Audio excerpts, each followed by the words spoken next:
Alô malta, alô Salvadores, alô Carlotas, bem-vindos de volta, long time no see, certo? Estivemos perdidas em combate, mas agora estamos de volta.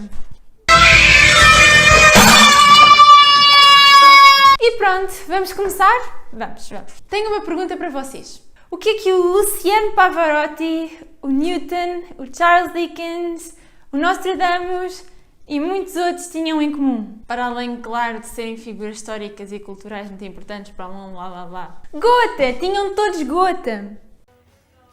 Interesting. Mas afinal, o que é a gota? Bem, em primeiro lugar, eu vou começar por vos dizer que o nosso organismo tem vários processos metabólicos. Por exemplo, quando nós ingerimos alimentos, eles vão sendo destruídos em partes mais pequenas, até serem pequenas o suficiente para serem absorvidas pelo nosso corpo. A substância final de um desses processos metabólicos é o ácido úrico, ou urato. Quando existe uma grande quantidade de ácido úrico no nosso organismo, aquilo que nós designamos por hiperuricemia, pode haver formação de cristais dessa substância no nosso corpo. Sim, de cristais. E não é preciso muito para isso acontecer. O nosso corpo tem as condições ideais para que assim que existe um excesso de ácido úrico, ele comece a cristalizar. Somos uma mina! Mas o problema está que estes cristais geralmente levam a reações de inflamação no nosso corpo. Dor, ardor, inchaço, vermelhidão.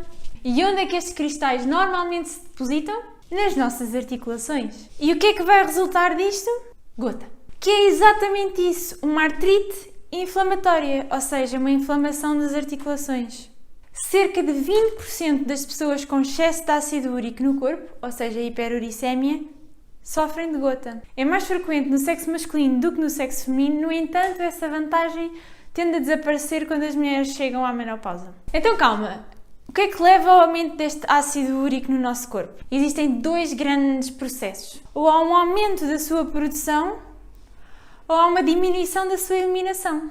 Então vamos lá. Causas de aumento da produção de ácido úrico. Consumo excessivo de bebidas alcoólicas, excesso alimentar, principalmente de marisco, carnes vermelhas, etc. Até certos tipos de tumores e alterações metabólicas, ou seja, doenças que causam alteração do metabolismo da pessoa. Coisas que levam à diminuição da eliminação do ácido úrico. Há alguns tipos de medicamentos, desidratação e problemas renais. Porque é através do xixi que a gente manda o bicho embora. Ok, mas as pessoas que têm excesso de ácido úrico no corpo têm sempre sintomas? Não. A apresentação clínica, ou seja, a forma como a doença se manifesta no nosso corpo, é muito variada. Pode ir desde pessoas que não têm absolutamente sintomas nenhuns, até pessoas que passam muito mal, com imensas dores, com gota crónica. Mas eu vou explicar melhor. Estima-se que uma pessoa tenha hiperuricemia assintomática durante mais ou menos 10 anos até começar a ter os primeiros sintomas. Aqueles episódios de dor e inchaço das articulações que eu falei há bocadinho. A estes episódios nós chamamos crises agudas de gota.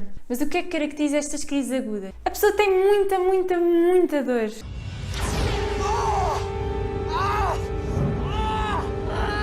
É uma dor muito intensa que pode ter a duração desde horas a dias e geralmente aparece durante a noite ou de manhã muito cedinho. Para além da dor, a pessoa tem também aquele inchaço, vermelhidão e é geralmente de uma ou no máximo duas articulações. Nas crises agudas de gota, a pessoa tem geralmente sintomas associados quase sempre só a uma articulação.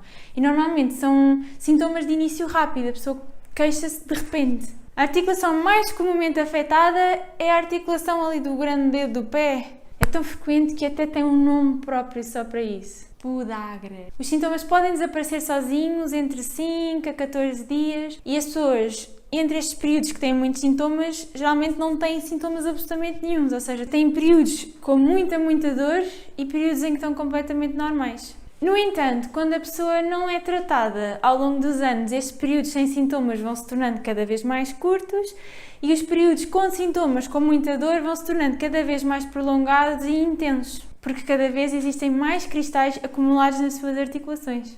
Recapitulando, uma pessoa não tratada começa a ter sintomas cada vez mais persistentes e até uma certa deformação e até a destruição das próprias articulações. Aliás, até há pessoas que vão começando a acumular nódulos na própria pele que são formados por estes cristais. Nós chamamos a isso tofos gotosos e aparecem mais frequentemente nos dedos, nos pulsos e até nas orelhas. No entanto, este valor persistentemente alto de ácido úrico, uma hiperuricemia persistente, tem outras complicações para além de afetar só as articulações. Há estudos que indicam que existe uma relação entre a hiperuricemia persistente e doenças como a hipertensão arterial, obesidade, diabetes mellitus e o mais frequente de tudo são problemas renais. Imensas pessoas com hiperuricemia persistente têm patologia renal grave. Então, mas como é que nós diagnosticamos a gota? Em primeiro lugar, uma pessoa tem de ter uma história sugestiva, ou seja, nós não vamos estar a investigar toda a gente deste mundo. Depois, a melhor forma, ou seja, a mais precisa para termos 100% de certeza de que realmente estamos a olhar para a gota, é fazer uma coisa que nós chamamos artrocentese. Basicamente, isto é uma pica que nós fazemos nas articulações afetadas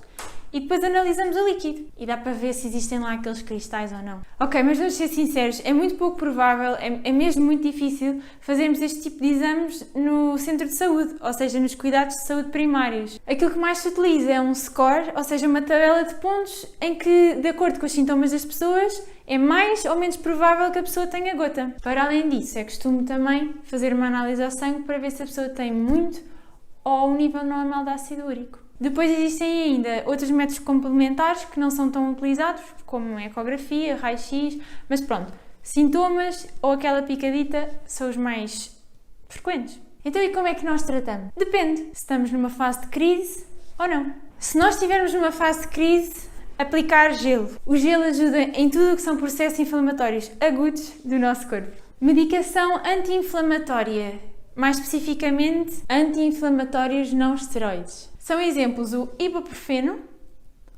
o diclofenac e o naproxeno. Em casos graves em que esta medicação não resulte, há quem faça ainda injeções articulares de medicação muito específica, como os corticosteroides. Nos períodos intercrises, ou seja, nos períodos em que não há sintomas, ou seja, quando nós utilizamos a terapêutica de manutenção, utilizamos terapêutica que reduza os níveis de ácido úrico no nosso organismo. E o mais conhecido é o allopurinol. E muito importante, alterações do estilo de vida, malta.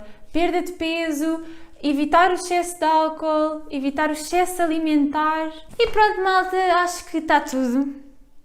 Não se esqueçam de botar like, comentar, subscrever, partilhar, ver os nossos vídeos anteriores enquanto nós nos dignamos a fazer mais. E pronto, malta, até um próximo médio ensinamento e pela vossa saúde. Já repararam que em quase todos os nossos vídeos nós falamos do quão importante é ter um estilo de vida saudável, uma alimentação saudável, sermos mais ativos. Tudo seria tão mais fácil se nós tivéssemos um estilo de vida mais saudável e nos mexêssemos mais e tivéssemos cuidado com aquilo que metemos no nosso corpo. Pensem nisso. Beijinhos!